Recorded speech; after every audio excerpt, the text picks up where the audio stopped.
क्या ईरान का हाल वही होने वाला है जो वेनेजुएला का हुआ था? क्या ईरान के सुप्रीम लीडर अयतुल्ला अली खामनेई को अपनी गद्दी छोड़नी पड़ेगी? क्या ईरान अब अमेरिका के हाथों की कठपुतली होगा? यही सब कयास लगाए जा रहे हैं जब से अमेरिका ने दुनिया का सबसे बड़ा aircraft carrier Gerald R Ford को पारस की खाड़ी में भेजने का फैसला किया है। क्योंकि इससे पहले अमेरिका ने वेनेजुएला पर कब्जा जमाने से कुछ दिन पहले ही ऐसा किया था और उसके कुछ समय बाद एक्शन लेते हुए निकोलस मडुरो को हिरासत में ले लिया गया था। ऐसे में सवाल कई हैं जिनके जवाब जानने की आज हम कोशिश करेंगे। नमस्कार, आप देख रहे हैं पॉलिटिकल पंचायत का खास शो दुनिया की पंचायत। मैं हूं आपके साथ श्वेता चौहान। खबर कुछ ऐसी है कि अमेरिका और ईरान के बीच परमाणु कार्यक्रम को लेकर चल रही बातचीत के बीच अमेरिका ने aircraft carrier USS Gerald R Ford को पारस की खाड़ी में भेजने का फैसला किया है। न्यूयॉर्क टाइम्स की रिपोर्ट के मुताबिक इस खबर को 4 अमेरिकी अधिकारियों ने पुख्ता किया है।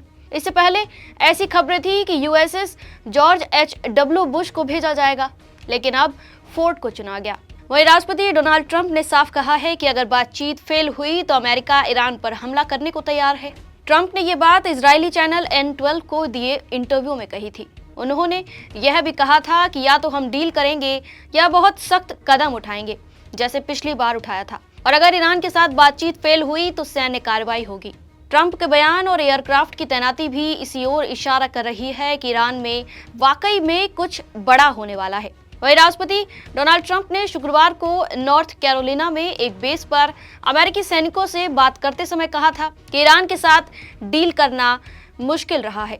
ट्रंप कहते हैं कि कभी कभी आपको डरना पड़ता है, यही एकमात्र चीज है जिससे सच में स्थिति को संभाला जा सकता है। ट्रंप के इस बयान के बाद ईरान पर संभावित हमले की अटकलें तेज हो गई हैं।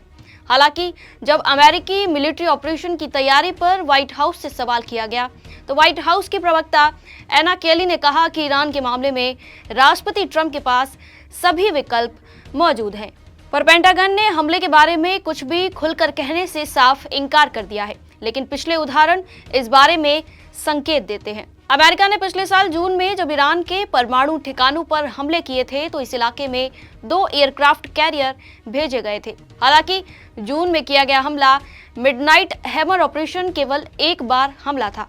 इसके लिए B-2 स्टील्थ बॉम्बर्स ने अमेरिका से उड़ान भरी थी। ईरान में हमले की खबर को लेकर अधिकारियों का कहना है कि इस बार अमेरिका तैयारी ज्यादा बड़ी कर रहा है। एक अधिकारी ने नाम न बताने की शर्त पर यह बताया कि अमेरिकी सेना केवल परमाणु ढांचे पर ही नहीं बल्कि ईरान के सरकारी और सुरक्षा ठिकानों पर भी हमला कर सकती है।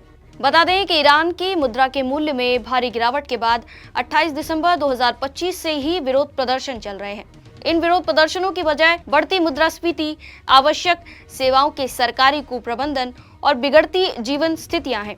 इसके बाद ट्रंप कई बार ईरान को धमका चुके हैं कि प्रदर्शनकारियों पर हिंसा न की जाए, लेकिन इसके बावजूद ईरान में बड़े स्तर पर नरसंहार की खबरें आई थी और फिर इसके बाद अमेरिका और ईरान की डील की भी खबरें आई। लेकिन अब यह स्थिति सीधे हमले की तरफ इशारा कर रही है। अब देखना यह होगा कि अगर अमेरिका ईरान पर हमले जैसा कोई सख्त एक्शन लेता है तो उसका असर बाकी दुनिया पर क्या पड़ने वाला है, क्योंकि इस बात में कोई शक नहीं कि ईरान के पीछे चीन और रूस जैसे देशों का सपोर्ट भी है। ऐसे में ये दुनिया फिर से 2 ध्रुवों में बंट सकती है और ऐसा लग रहा है कि तीसरे वर्ल्ड वॉर की पृष्ठभूमि तैयार हो रही है। हमारी आज की खबर में बस इतना ही। आप देख रहे थे पॉलिटिकल पंचायत का खास शो दुनिया के पंचायत।